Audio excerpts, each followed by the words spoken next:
Hey, what is up, guys? Nathan here, and my orb weaver, the RAZER orb weaver that I just ordered for my birthday, just arrived in the mail today, and I wanted to do kind of a quick unboxing before showing it off, to, I don't know, just show what's in the package. Thought it'd be somewhat interesting, rather than just, posting whatever gameplay of me using it and being like, hey, this is really good. Like, I don't know, just kind of more interesting to show the actual product and what you get with the product. So here it actually opens up this little Velcro thing right here that's very nice. Oh my gosh, Sophie's in the background. Sophie, say hi. Come on, kitten. Come on. She's shy. There she is. Alright, anyway. So you open the top here. We'll close this. Open the top here. And I have already taken the liberty of cutting all the tape and stuff. This just slides out, which contains the actual orb weaver. As you can see, there's like an internal piece of plastic here that holds all of the cables. But here, let me just take this out. Here we go, put that plastic aside, and here we have the actual orb weaver right there. Let me just get the cords through here in a moment for a close-up shot. There we go. Now, this thing looks sick, and a lot of people, when I was reading the reviews, because I wasn't sure if to get, or whether to get the Nostromo, or the Tartarus, or the Orb Weaver, this is actually the most expensive of the three. It's a mechanical keyboard, as you can hear right there. It's a mechanical keypad, and it has basically more programmable buttons here that's on the actual keypad. Along with some of them on the sides here, and I really wanted to get this one, even though it's more expensive, for the mechanical feature, the more keypads on the top and bottom, and also for the adjustableness right here. I don't know how to actually slide these out yet. This product is brand new to me, but basically you can slide this piece out, and you can adjust the tilt of this piece, and then something as well with this. You can move this in and out. The camera is weird angle. Anyway, but yeah, this, talking about the cord, actually, a lot of people, the main complaint was with the cord and how it's not braided and it's not protected or something like that. But to me, it's a cord. It's going to be sitting on my desk 24/7, so I don't see what kind of damage it will actually take. Anyway, yeah, that is the actual orb weaver right here. So now I'll probably just test it out, let you guys know how it is. Alright guys, so this is where the post-commentary starts. Now this gameplay was recorded about 10 minutes after I started playing Team Fortress 2 with the Orb Weaver, so I'm still a little bit rusty in TF2 itself, plus I have the Orb Weaver going, and man, this thing is very difficult to get used to. That's the main thing or the main challenge I'm facing here. To kind of compare, imagine that you now have to turn your keyboard upside down and play with your right hand.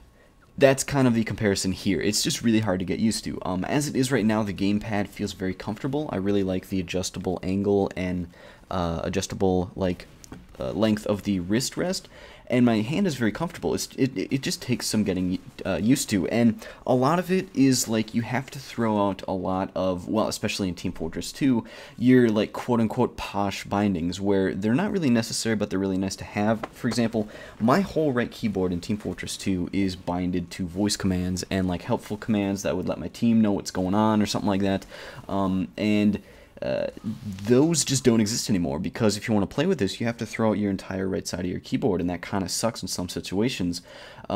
Plus, because I'm lazy, my keypad is flipped around a lot. Like, I have my 1, 2, and 3 key bindings below my W, A, S, and D, because I'm too lazy to actually reach up and hit the top, which is what's by default. I mean, by default, it comes basically with the left half of your keyboard. You know, you got your W, A, S, D. Above that is 1, 2, 3, 4. Your E, R, and F on the right side, and then your Q, Tab, and Caps on the left over there. And you might hear my cat here. Sorry about that. He's getting comfortable. Sit down, cat. No. Oh, you're sitting on my glasses. Spooky. Okay, I'm gonna rescue my glasses here. Sorry.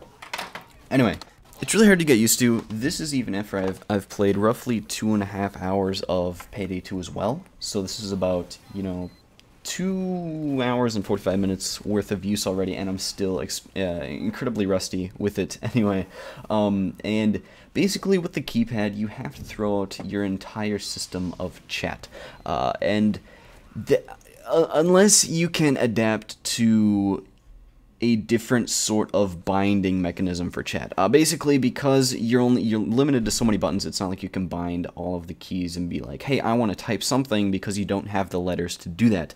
But I did actually manage to set up a different profile in which I have pretty much the most used keys on the keyboard. I think I threw out letters like Z, X, Q, things like that in a different profile, and they're set up differently, but I can actually chat if I wanted to. It's just kind of slow, and I have like a little key written in a notepad because I haven't like taped the letters onto the keypad or anything. It's just like, okay, the top right key is E, and then below that is like A, and such like that. But anyway, yeah, basically, long story short, I am enjoying the keypad. The joystick actually I think would come in handy as well, being I don't usually play with the gamepad, but if I actually wanted to enable a gamepad and move with the joystick, but maybe aim with the mouse, maybe that's something that I can experiment with later. But anyway, overall, I'm really liking it. The mechanical keys, I'm not really used to. They're actually pretty, they're loud and feel different from my keyboard. Actually, my Avia Osmium I thought was mechanical, which I think it is mechanical. It's just a different type of switch.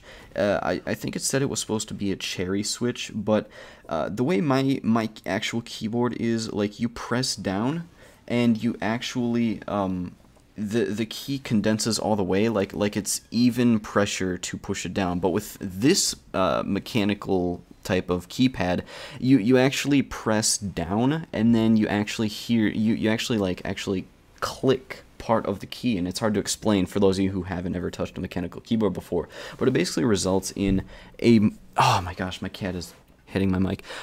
It results in a much different feel, and it's also a lot more loud than my keyboard as it is. So yeah, it's just kind of different. Once again, still getting used to it, but hopefully it will develop into something awesome, because I have a feeling with enough practice, my different profile for chatting will actually become very fast. And I think that's all I wanted to say today. As always, thank you all for watching. If you could leave a rating on the video, I always appreciate it. And as always, if you enjoy my content, then feel free to subscribe. Welcome aboard, new subscriptions. Glad to have you and all that fun stuff. And here's where I'll wrap up the video. So thank you all for watching once again, and peace out.